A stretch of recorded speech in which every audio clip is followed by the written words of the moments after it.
would love to share my experience with Dr.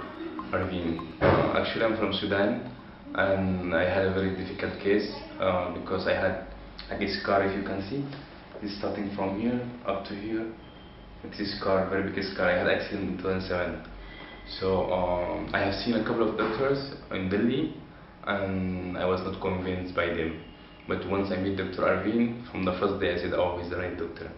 And then I had to start my procedure with him. First I did scar removal. It took around like 2 weeks. Then to recover, then I started with my procedure, like hair transplant procedure. Actually, it took for me like 1 day procedure. It is absolutely painless procedure.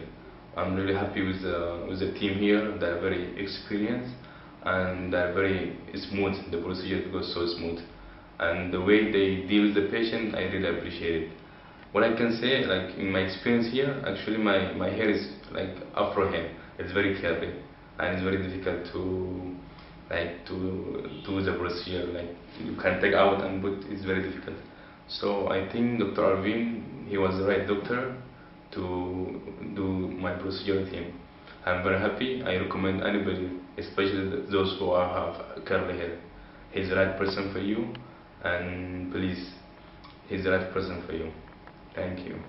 Dr. A's clinic, widely regarded as one of the best hair transplant clinics in the world. It is the inventor of the FUHT technique and instrumentation and has pioneered many of the latest advances in hair restoration surgeries. To learn more about Dr. Postwal at Dr. A's clinic, visit FUHThair.com.